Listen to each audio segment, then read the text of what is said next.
Jack Swagger's WWE run was certainly an underwhelming one. His time was supposed to go down much differently in an entirely positive direction. On paper, Swagger had a lot of assets needed to be at the very top of WWE, an All-American and a defensive tackle. Swagger had the makings of a varsity athlete unlike others. He had a two-way scholarship, he played football and the wrestling was Hager's strong suit. He was very skilled and very gifted. He started wrestling when he was 5 and it was second nature to him.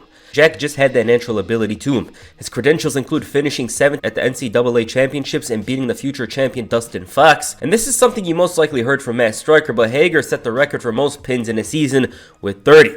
This was enough for him to be named an All-American.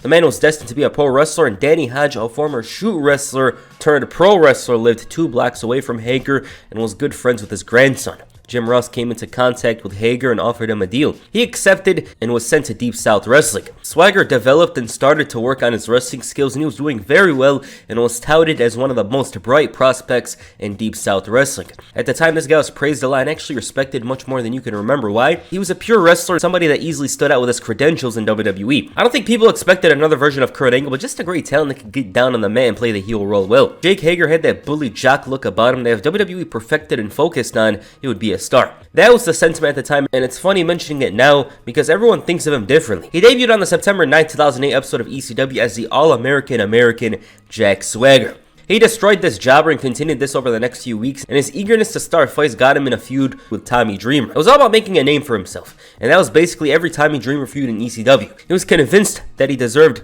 a match for the ECW title so soon. He said that some of them are here to create their legacy instead of bastardizing it. Dreamer cut this dull-ass promo about how Swagger might not beat him, and they finally had the singles match. This went the way you expected it with the All-American winning, but showed just exactly what they thought of him. He was pushed hard and so fast. Swagger beat Tommy Dreamer in an Extreme Rules match and set his sights on the ECW Championship. Swagger was considered one of the biggest prospects in WWE at this point. He beat everyone in front of him and demanded the title shot. His wish was granted for the January 13, 2009 episode of ECW. He had a decent match with Matt Hardy, but in the end, Jack Swagger won the ECW Championship. This guy beat Matt Hardy so hard, he began reconsidering his life. Strangely enough, Jack Swagger's character improved tremendously when he became champion. This is because he had more time to showcase himself and develop that jock character. He had a goofy feud with Finlay and Hornswoggle, which was because Hornswoggle stole his title. And during all of this, Christian returned, and the commentators made it seem like he was hiding in a sewer for 20 minutes or something. Matt Striker tried to make it seem like an instant classic moment, but the fact that he returned during a Jack Swagger segment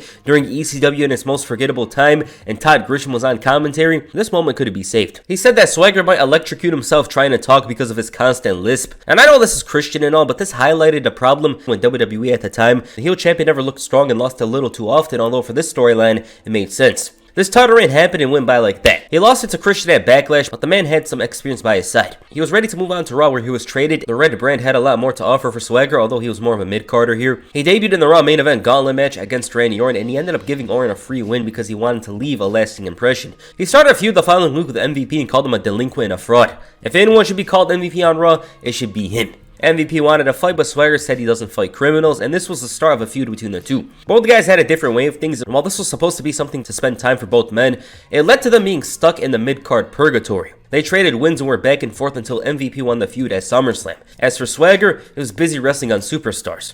This time period was pretty dry for him. He wasn't doing much and was just a casual mid-carder who mostly lost matches with no push in sight. Raw 2009 was filled with a bunch of guys that weren't doing much, and he was a prime example of that. The Swagger fans knew wasn't around and didn't even have much chances to show his old self a bit. If anything, he was pigeonholed to a certain position and almost never wrestled on pay-per-views. The problem at the time was Swagger was reported to be a failure. This might be nonsense, but at the time, this guy wasn't doing well at all and was struggling a lot. A big opportunity came for Swagger shortly afterwards, though. With WrestleMania coming up in a stacked card, WWE wanted to have yet another Money in the Bank ladder match for the show. This match had a bunch of guys that had a better chance of winning than Swagger. He almost has no business winning this thing because of how many stories they could have told. Christian with the briefcase cashing in on his best friend Edge. Kofi Kingston, who was on the cusp of championship gold, needing to dive over this one last hurdle. Drew McIntyre as the chosen one winning it, and even though Drew McIntyre wasn't ready for it, he had a better story and a better chance of winning the briefcase. This did happen though. Jack Swagger of all people won the match. This was a very random decision that came from out of nowhere, and there was a couple of guys in this match that had more matches than Swagger had words in the entire year. The craziest part in this entire thing was the fact that Jack Swagger was originally planned to cash in on John Cena. Hager himself claims this, but said that Cena refused to do the job. This is wild and shows that maybe things would have been different in Swagger's career. John Cena would have brought the shovel back to back with Swagger in the Nexus. I mean, it's only John Cena. You wouldn't expect anything less. It's just the claims of Jack Swagger cashing in and all that. I just can't really imagine him cashing in on John Cena, and even if he did successfully, successfully, he was never going to have a good reign. If anything, John Cena would have highlighted a lot more flaws with Jack Swagger, seeing as Raw is a whole different beast compared to SmackDown and all that kind of stuff. I just can't imagine it would have gone well for Jack Swagger. Other than that though, he probably would have had a WWE Championship to his name, and I'm pretty sure he'd be ecstatic, he'd be glad that he had that to his name. This meant that Swagger had to cash in on another title. At the time, the world title was very respected, and it wasn't on the level of the WWE Championship due to the way WWE made the Raw title main event often, but this title was held by the likes of The Undertaker, Chris Jericho, and CM Punk. The briefcase at the time had yet to see somebody fail to successfully cash in, and so you know what it means. Later that week on SmackDown, Jack Swagger caught Edge and Chris Jericho off guard and decided to cash in his briefcase. The fans were hyped, and this happened every time. They were always excited for a Money in the Bank cash in. He cashed in and dropped Jericho with a gut-wrench powerbomb to become the World Heavyweight Champion, and the moment he won the title, oh my god. And the moment he won the title, his charisma took a fall instantly. Any type of character he had faded like Kalisto's push. He became so generic and became a character he had no business being. This guy was already going to struggle being champion, so why turn his character into the most basic and most forgettable? He wasn't doing the push-ups, was missing that jock vibe about him, and it was already hurting because Edge and Chris Jericho shined brighter that night than Swagger did his entire title reign. This guy is worse with the title than he is without it. As a wrestler, Swagger was good, and even though he wasn't the most interesting character, he always did the work in the ring. Stone Cold himself also praised Jack Swagger, but said that it was too soon. His match with Orton at Extreme Rules wasn't that bad, and even his booking result-wise made him look strong in the first month, but once he feuded with the Big Show, that all changed. Big Show is usually a guy they use to make others look good, but in this situation, he shined brighter than the guy he's supposed to get something out of. And that's very rare because it's not his job to be the guy that's pushed hard. I know his character seemed mid-card, but this title reign would have been better if they made him even more of a jock than he was previously. This feud also exposed him even more than ever, and the Jack Swagger push was ruined because he wasn't capable of holding it, not to mention his character was so dry. By the time they realized this, it was too late. The best Jack Swagger moment during this title reign was when Big Show destroyed his trophies. It wasn't even his moment. He lost the title to Rey Mysterio, and after this, they made him a budget Kurt Angle. He was using the angle lock a lot and wrestling more like he should with the whole accomplished wrestler thing. Then they had this Kane storyline, which was weird and did nothing to help Swagger after his terrible title reign. He was not in the best position at this point. There was nothing done to help him. They gave up on him, and it's a title reign that should have even happened in the first place. There's a lot of better people for that run. The budget Kurt Angle thing didn't work because he lacked that charisma and fire to him, so he was back to where he was before WrestleMania.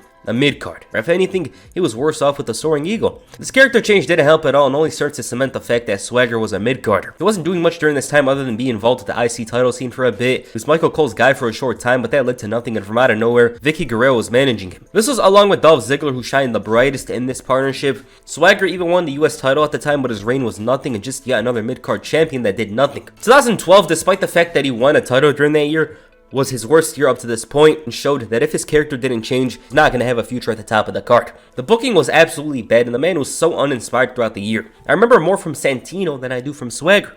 Big E Langston had a more memorable year, and he debuted in December of 2012. There came a point where Swagger lost 9 matches in a row and took a break in storyline. This allowed for him to recharge and focus on improving himself. Upon his return, Swagger had a bit of a different look and was initially considered someone who was just a mid-carder as always, but there was a huge chance for this character. He was the all-American American, but this time, he was a real American. Swagger was no longer a jock and had more confidence and intensity as opposed to how the fans last saw him losing those matches all the time. He surprisingly won the Elimination Chamber match to get a title shot at WrestleMania, and already there was a lot of talk surrounding his character. He had Dutch Mantel by his side and was someone who was anti-immigration, shouting "We the people" from the top of his lungs, America, all that. The thing with this character was the fact that he had something that wasn't seen in that era of WWE. It was almost wild for that time period standards. You know what I'm saying? I'm not saying it's wild. It's just WWE didn't involve anything that had to do with real life or politics, so it easily stood out. Jack Swagger and Zeb Coulter's comments involved a lot of criticism towards immigration, and this caught the eye of a famous conservative commentator, Glenn Beck. He trashed the story and called it stupid wrestling, and WWE had Coulter and Swagger break character and talk about how Alberto Del Rio,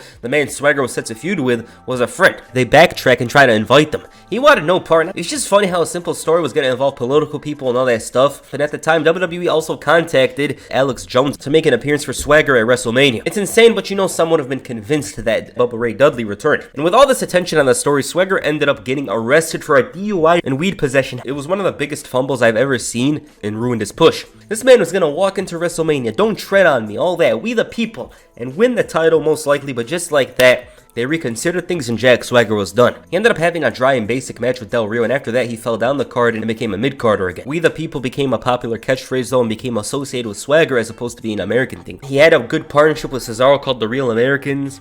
They had some good matches together and all that. I'm almost shocked they didn't win the tag team titles. But Swagger as a main eventer was over. He did finally turn face for the first time. Fans started to cheer him a bit. And he was even involved in a couple of storylines throughout the years, but he knew that he wasn't going to become a big star in the company. So he asked for his release and ended up fighting in Bellator.